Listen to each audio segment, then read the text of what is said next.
Kami dari kelompok 2 ingin menjelaskan tentang materi dianya pasar modal. Eits, sebelum kita lanjut, kita perkenalan diri dulu ya. Boleh. Pose with the fans. Pose with the pose with the pose with the pose with the fans. Pose with the pose with the pose with the fans. Hai semua, seru-seruan lagi dengan belajar akuntansi. Oke, kami dari kelompok 2 terkait dengan materi yang akan kami bawakan, dianya pasar modal. Yang tentunya saya sendiri akan membahas pertama-tama apa sih dianya pasar modal. Tentunya kita sebagai anak akuntansi bukan hal yang tidak biasa lagi kita dengar berkaitan dengan pasar modal. Nah, adapun pasar modal atau kapital modal adalah pasar keuangan yang dianya yang memperdagangkan dana jangka panjang, yang tentunya dana jangka panjang itu sendiri dialah yang jatuh temponya lebih dari 1 tahun. Akan tetapi saat ini juga saya menerangkan adapun pasar modal secara sempit yang dianya sering kita ketahui untuk memperdagangkan efek-efek yang disebut juga diperdagangkan di sebuah tempat yang spesifik yang sering disebut dengan bursa efek. Terkait dengan materi yang saya bahas sebelumnya, tentunya saya akan menjelaskan di pembahasan selanjutnya dianya tentang instrumen-instrumen yang ada di pasar modal. Nah, seperti yang kita ketahui sendiri, kami juga saat ini membahas yang paling spesifik adalah seperti yang pertama dianya saham, yang kedua adalah surat utang atau obligasi, dan yang ketiga adalah reksadana. Adapun di slide-slide selanjutnya atau materi selanjutnya akan dibahas oleh teman-teman saya selanjutnya. Baiklah, saya akan menjelaskan sedikit tentang saham. Saham atau stok sendiri secara sederhana dapat didefinisikan sebagai suatu penyertaan atau kepemilikan seseorang atau badan dalam suatu perusahaan.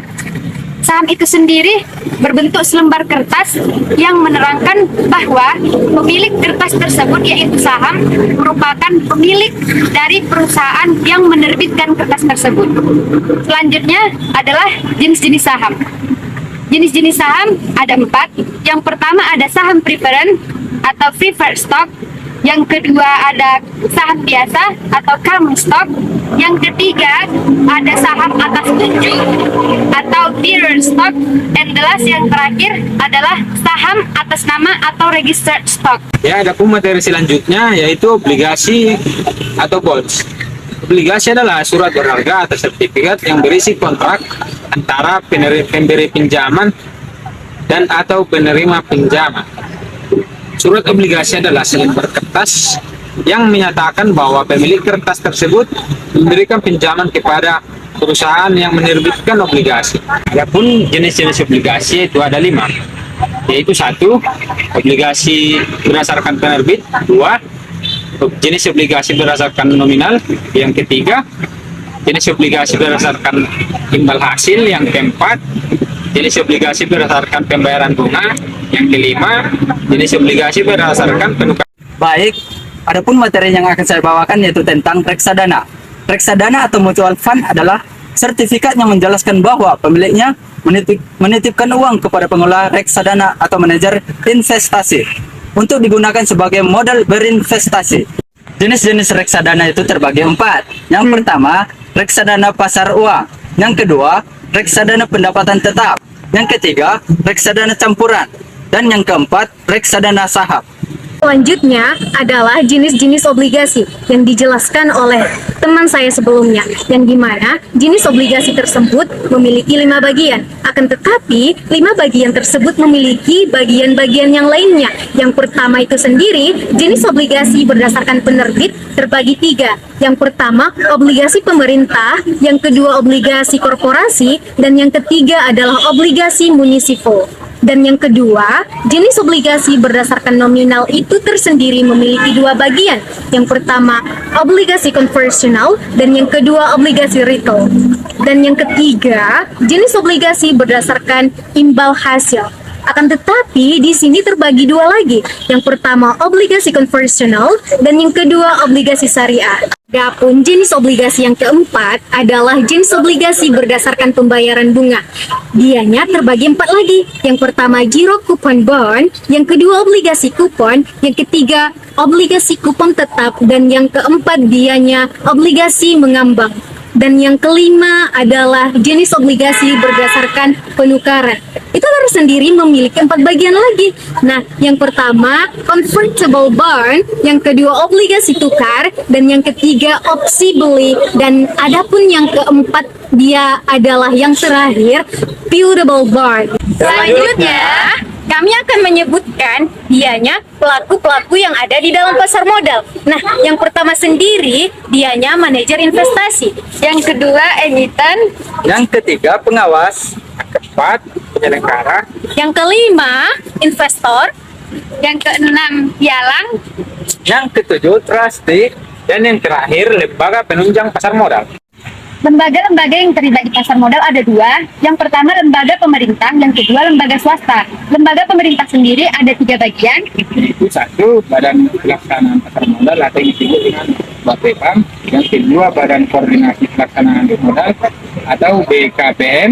Dan yang ketiga, departemen teknis. Lembaga swasta ada 5 bagian. Yang pertama notaris, yang kedua akuntan publik, yang ketiga konsultan hukum, yang keempat penilai, yang kelima konsultan efek. Baik, di sini saya akan membahas akhir atau kesimpulan dari materi yang kami bahas sebelumnya bersama partner-partner saya yang tentunya berkaitan dengan pasar modal. Akan tetapi, pada saat ini kesimpulan pasar modal itu sendiri yang telah kita tahu sebelumnya dengan pembahasan yang panjang. Definisi pasar modal menurut Kamus Besar, dianya pasar yang diperdagangkan atau dana-dana yang dimana diperjualbelikan dana jangka panjang, yang tentunya telah kita ketahui dana jangka panjang itu sendiri adalah yang jatuh temponya lebih dari 1 tahun, yang tentunya pasar modal itu sendiri yang bersifat konkret atau jelas. Nah, di sini saya juga akan membahas siapa aja sih penawar-penawar di pasar modal. Dianya terbagi 3. Yang pertama adalah perusahaan asuransi, yang kedua adalah dana pensiun, dan yang ketiga adalah dianya bank tabungan. Tentunya setelah kita ketahui tentang adanya penawar, pasti juga dong yang tentunya pasar modal itu sendiri yang bersifat konkret atau jelas.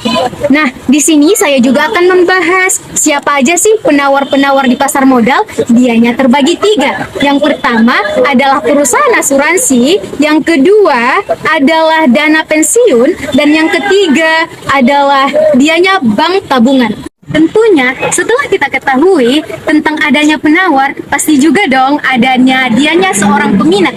Terbagi 3 juga nih. Yang pertama pengusaha, yang kedua adalah pemerintah, dan yang terakhir adalah masyarakat umum yang tentunya dianya seperti kita.